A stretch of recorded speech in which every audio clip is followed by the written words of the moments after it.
Hello students, I'm coming to you with the first video lecture on Chapter 1, which covers the topic, Why Study Research? In this video lecture, we will cover the following concepts. We will discuss various different ways of knowing or how we come to know what we know in terms of social work practice knowledge. We will also discuss flaws in unscientific sources of social work practice knowledge, the utility of scientific inquiry in social work, the utility of research in applied social work settings, and finally, we will end this video lecture by discussing the need to critique research quality. In terms of learning objectives, by the end of this video, you should be able to understand and explain the difference between agreement reality and experiential reality. Understand and explain the different ways of knowing, such as tradition, authority, social media, and popular media. Understand and explain the key features of the scientific method. Understand and explain flaws in unscientific sources of social work knowledge. Understand and explain the difference between applied social work research and basic social work research done in other disciplines in the social sciences. Understand and explain why it is important for social work practitioners to be able to critique research quality. And finally, understand and explain the utility of research within the social work profession and within applied social work settings. So again, this video lecture will cover Chapter 1. And Chapter 1 is a part of Unit 1. And as you can see, we will cover several other chapters in this unit, which include Chapter 2, which covers evidence-based practice, Chapter 3, which covers factors for influencing the research process, and Chapter 4, which covers quantitative, qualitative, and mixed methods of inquiry. So to begin, I'd like you to consider the following two questions. What is knowledge, and how do we come to know what we know about social work practice? While we may agree that we need knowledge to guide our practice, what forms of knowledge are best to apply is not always clear. Some might argue that authority is the best form of knowledge, while others might argue that observation and direct experience are the best forms of knowledge. At the end of the day, there are numerous ways of knowing that guide practice, and each have value. But the most important thing to keep in mind is that we must not rely on any one form of knowledge exclusively. We must also be aware of what the various forms of knowledge are, as they can affect our professional behaviors and ultimately client outcomes. So let's first talk about the difference between agreement reality and experiential reality. Most of what we know is a matter of agreement and belief. Relying exclusively on agreement reality can be risky because some of the ideas, no matter how widely accepted they are, have no research evidence to support them and can actually be wrong. So let's take, for example, scared straight programs and the idea that these programs are effective in deterring juvenile delinquency. This is one example of harmful or professional practices that are guided or have been guided by this notion of agreement reality. These programs were once popular and used as a way to prevent juvenile delinquency. However, various scientific research studies have found that these programs were not only ineffective, but actually increased the risk of delinquency. Now let's talk about experiential reality. We also come to know things through direct experience and observation. However, relying exclusively on experiential reality can also be risky because our experiences can cognitively distort or skew our views in a particular direction. Cultural beliefs, one's value systems, one's upbringing, and exposure plays a large role in how we view experiential reality. So here's another example. The idea that two parents are most optimal for child development. So let's say, for example, that you've observed the effects of residing in a single parent home among your client population. And observing the effects of living in a single parent home might lead you to believe that the notion, it might lead you to believe the notion that two parent homes are most optimal for children. However, family structures are highly complex, and there's research to suggest that two parent homes are not always the most optimal for child development. Now let's talk about or briefly touch on other ways of knowing. So other ways of knowing that are covered in your text include tradition, which is a shared meaning and understanding. It is an inherited body of knowledge. So an example of this would be you going into a particular agency context and interactions with clients or daily business or daily interactions are more based on tradition or this inherited body of knowledge or this shared meaning or understanding that is passed down from clinician to clinician or from administrator to administrator within a given agency context. We also have authority, which is knowledge accepted based on the status or power of the messenger. So for example, your boss at the agency or agency administration says, this is the way that things have always been done.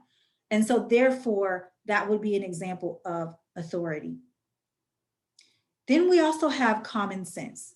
This implies logical reasoning or commonly held beliefs. But common sense can also be wrong. So for example, common sense, we might think that common sense might be the more you exercise, the more weight you will lose. However, this is not necessarily true. Okay, so while we might think that this is common sense, there are so many factors involved in weight loss. So this is another way that we come to know something. And finally, popular media and social media. So television, internet, newspapers, Twitter, Facebook, Instagram, all of these things are also ways that we come to know things.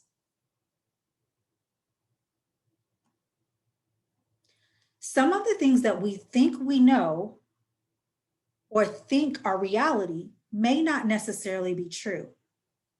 How can we really know what is real? This is an age-old question. Though imperfect, science or the scientific method is one of the strategies used for answering this question. The scientific method safeguards against the potential dangers or relying exclusively on other ways of knowing. So now we're going to talk a little bit about the scientific method, which will really be more so the focus in this course. So when social workers question things and search for evidence as a basis for making practice decisions, they are applying the scientific method. The scientific method is an empirical method of acquiring knowledge that has characterized the development of science since the 17th century.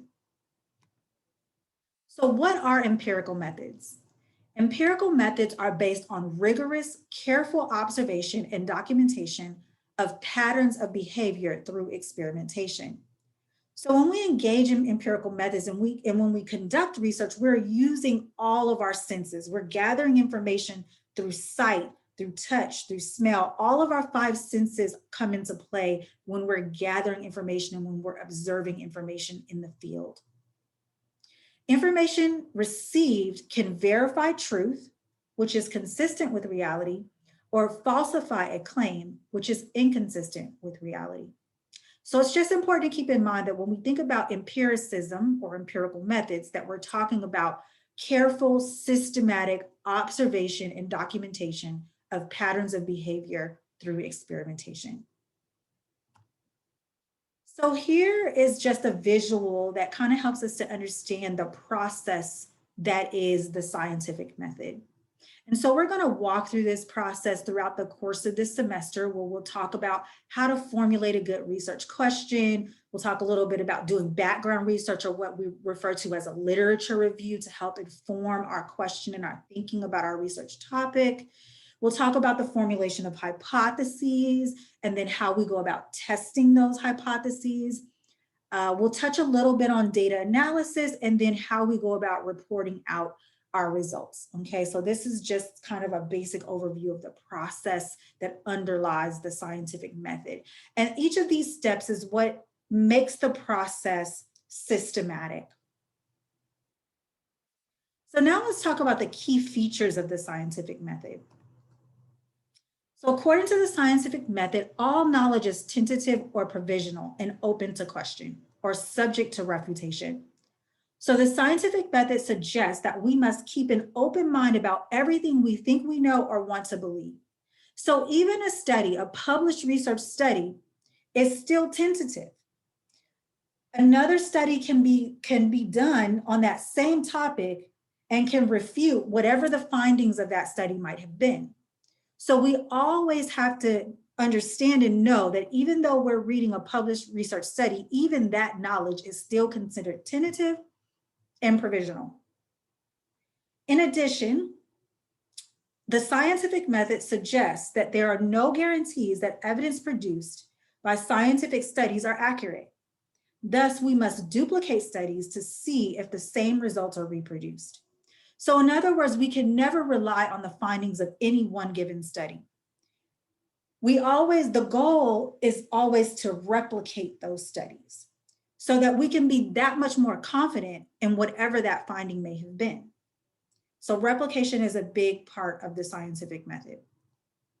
In addition, observation. The scientific method suggests that the search for evidence and truth must be based on observation.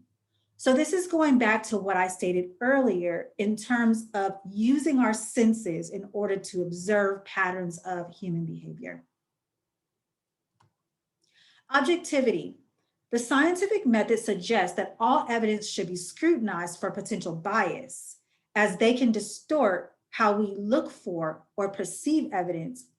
And it is our obligation, our responsibility as researchers to find ways to minimize biases as much as possible. And so even though no one researcher can be completely objective, it is our responsibility to try to minimize our biases as much as possible. And so we'll talk about this issue of biases and how we minimize them and how we go about conducting research in the most objective manner possible. But it's just important to keep in mind that a part of the scientific method and a part of our obligation as researchers is this commitment to objectivity. In addition, transparency. The scientific method requires transparency by researchers in reporting the details of how their studies were conducted. All details should be specified so that others can see the basis for the conclusions drawn and evaluate studies critically. So here again, we have an obligation as researchers to spell out whatever approach we took in our research, our methodology, every step that we took in getting to the conclusions that we've drawn. It is our obligation as researchers to provide that information to the reader and allow the reader to critique our work and to draw their own conclusions and ask questions, right? So everything that we do in research is subject to question. There's nothing that we do that is not subject to question from the larger research community. And so it is our responsibility and our obligation to ensure that we report out on and share all of the details of our study in order to allow for that criticism and that critique that is just par for the course and a part of being a researcher. Is that as researchers, you have to have a thick skin. You have to be used to others critiquing your work. And there's always something that can be improved or always something that can be done better in the research process to make that study that much more credible, that much more objective. And so that's just a part of being a part of the research community, is having that dialogue with others about how to make our work better and how to be more transparent in our process. Let's talk a little bit about recognizing flaws in social work research. So this is kind of going back to what I just said. There's no perfect study. All studies have flaws. And so we're just going to talk about two common flaws in research, but there are others that we'll talk about over the course of this semester, because keeping in mind, as I mentioned, and that I'll frequently mention throughout the course, is that this course is really about critiquing research.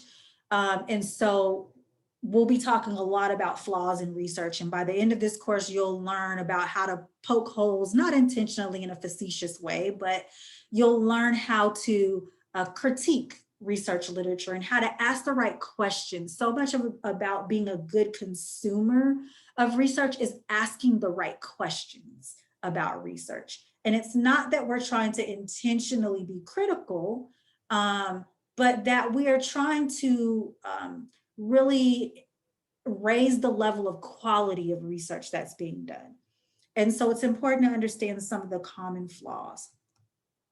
So one common flaw is overgeneralization. So assuming overgeneralization is assuming that a few individuals drawn from a population represent the population as a whole. And so, in other words, just to give an example, if I were doing a study on MSW students in the Garland School, I can't necessarily study just your class and then make generalizations about the MSW program as a whole. That would be considered an overgeneralization because the individuals in your class are not necessarily representative of the larger MSW population. And so really the most I could do is make generalizations about the individuals in your class and not about the larger MSW program as a whole. And so we want to be careful about overgeneralizations. And so one of the ways in which we address this in research is that we try to collect as many cases in our study and we try to increase the size of our sample as much as possible of the individuals that we're studying. And we try to sample in a way that allows this, we try to employ sampling methods that are going to give us the most representative sample possible. And so we'll talk about sampling methods later on in the semester. And we'll talk about various different types of sampling methods that the researcher can draw upon in order to achieve representativeness and to avoid overgeneralization. And then we also have selective observation. So overgeneralization may lead to selective observation. Selective observation is when we only pay attention to those findings that confirm whatever patterns we think exist. So we're only focusing on certain aspects of our findings. And again, going back to what I just mentioned, it's important that we report all findings and that we are transparent about any and everything that we found in our study, and that we're not just kind of selectively observing certain things and ignoring other things. So we really want to avoid selective observation as well. And this is another flaw that we might find in research that we need to be aware of as we become good consumers of research and as we better understand how to critically consume the research that we are reading. Now let's talk a little bit about the need to critique research quality. So we talked about the flaws, and so this helps to bring us into this conversation about the need to critique research quality. So kind of as I alluded to previously, publication does not guarantee quality. So a lot of times students believe that if something is, and people, not just students, I'll say people in general, believe that because a particular study is published, that it is credible. And that's not necessarily the case. There's a wide range of quality of social work research that gets published. Some is excellent and some is not so excellent. Sometimes lack of quality can be due to agency constraints that prevent the use of more rigorous and credible methods. And so we'll talk more about research and agency contexts later on in the semester. But there are times in which there are trade-offs, right? So we have these very rigorous research methods that we can employ, but oftentimes the more rigorous methods are not conducive or feasible for agency context. And there are certain barriers and hurdles and things that we have to get over in order to produce the most credible results possible. And sometimes what that means is foregoing some of the rigor in order to be able to conduct research that is useful for practice. And so there are ways to kind of balance out some of the rigor with some of the need for research, because sometimes there is a real need for research in agency context. Regardless of whether we can produce high level rigorous research or not, it doesn't preclude us, or it doesn't remove our responsibility as social workers to do research. Even if we can't do the most rigorous form of research that there is, we're still obligated. It's still our responsibility to use research and consume it, as well as produce it where necessary. If there's certain practice problems that we face, and there are certain questions that we have about our practice that we need answers for, then that means that we need to do research. We want to do it in the most rigorous way possible in order to produce the most credible results, but we'll talk about some ways that we can kind of get around that while also still producing the most quality research possible. So just keep in mind that publication does not guarantee quality, as I mentioned. And also, one of the things to sort of a key term to keep in mind is peer review. This is one of the ways in the research community that we sort of raise the bar on the quality of the research that's being produced, is that we all typically, for the most credible journals, there's what we call a peer review process that happens. And what that means is that any faculty member, when we submit our work for publication, it goes through a peer review process. In fact, I'm working on a study currently that is under review right now. And I have about 3 pages of feedback there were 3 reviewers that reviewed my work. And there are about 3 pages of feedback that I have to address between now and February 5th.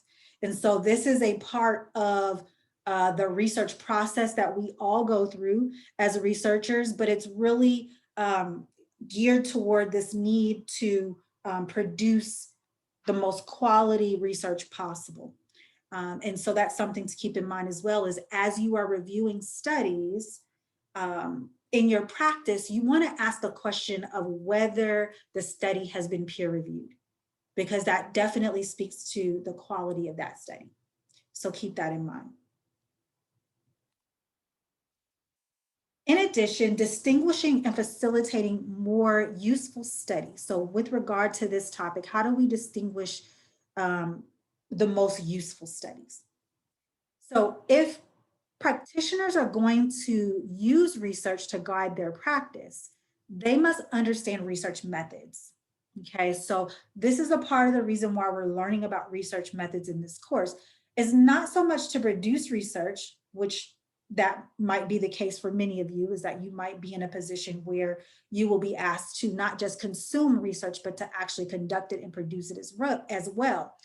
But when just looking at things from a consumer standpoint and looking at the need to use research in order to guide practice, in order to effectively use research, we must understand research methods well enough to distinguish credible studies from not so credible ones. So we cannot engage in the critique process or the assessment or evaluation of research studies if we don't understand research methods. So we have to have a firm foundation and understanding of that, whether we're producing research or consuming it. But particularly if we're consuming it and we're having to distinguish between what is credible and what is not, it's very, very important to have a pretty solid foundation and understanding of research methods. In addition, as I mentioned before, even if you don't produce research, understanding research methods can help you to, one, critically appraise and properly use the research of others, which is what I just mentioned. It can also help you to communicate with researchers to help ensure that research is responsive to the realities of practice. And so this goes to, this really points to the idea of research-informed practice and practice-informed research, which is one of the competencies for this course. And so when we think about how practice informs research, it's very important as practitioners to be in communication with researchers.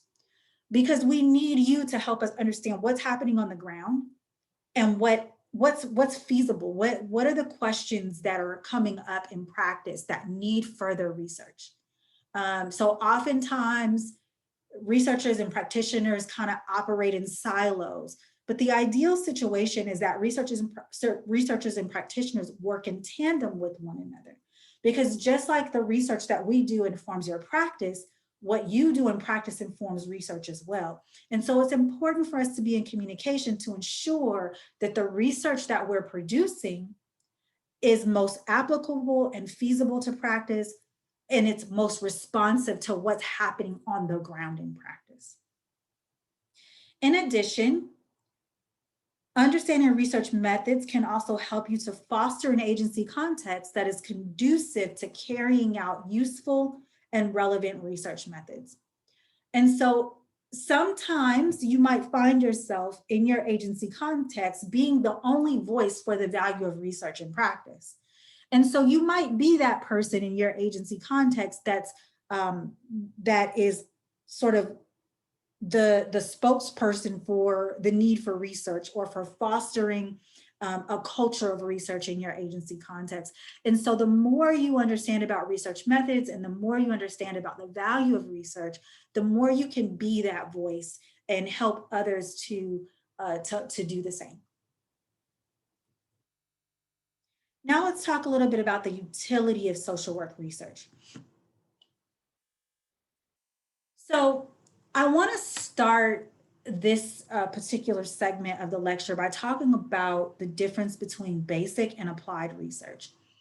And so basic research is the type of research that's often done in disciplines such as psychology, sociology, and anthropology and things of that nature, where really the goal of research oftentimes is about adding to the knowledge base or developing additional knowledge on a particular topic, discovering a particular answer to a research question. And oftentimes this type of research is more academic in nature. And it's not to say that social work research is not academic in nature, because it is very academic in nature. However, the additional element to social work research that distinguishes it from the more basic type of research is that the kind of research that we do in social work is really about bringing about solutions to existing practice problems and providing and making practical use of that information. Okay, so that's the main difference or distinguishing factor about social work research, is that it is applied in nature. So we don't do research for the sake of simply building knowledge alone, even though that's a part of it. A part of the research that we do is about building a knowledge base for practice. That's very important. We need evidence to support what it is that we do in practice. But the other component of that is also this notion of bringing about solutions to problems and being more solution oriented in our research, and making practical use of the research that we produce. So to further elaborate on this, our field, this profession that we're in, social work, the field of social work, needs more evidence to guide practitioners about what interventions help or hinder our noble goals. Okay, so we have very noble goals as social workers. We have great intentions, but at the end of the day, good intentions are not enough. Okay, so it's through research that we develop the evidence to justify our practice. So we need justification for why we do what we do in practice. And research helps us to provide that justification. Research also helps us to build our profession's knowledge base and results in the delivery of more effective services. So I just mentioned this just a moment ago in terms of the need to develop a knowledge base for our practice, a knowledge base that we can all go to within the social work profession, and a knowledge base that we can also point others to that are outside of our profession.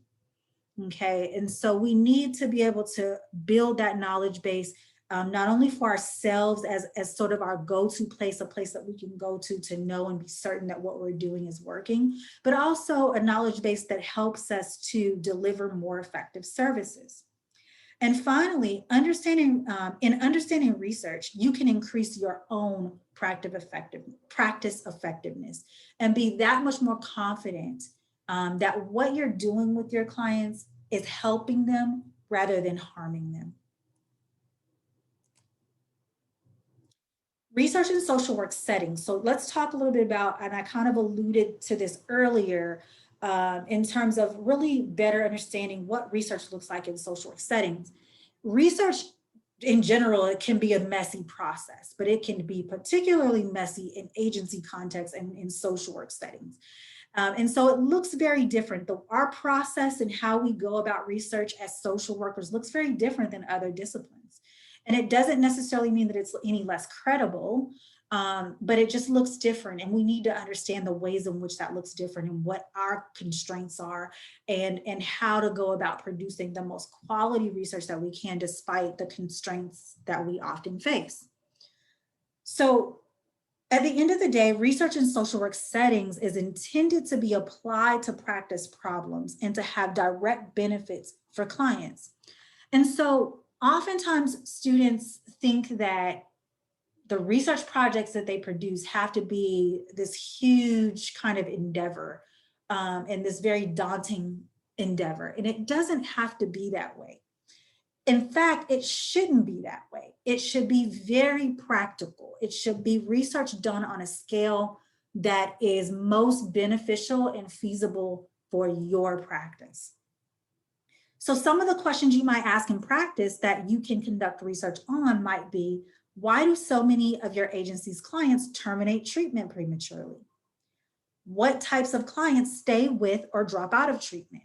These are very relevant questions that can provide you with immediate responses to problems that you face in practice, and it can also have direct benefits for your clients.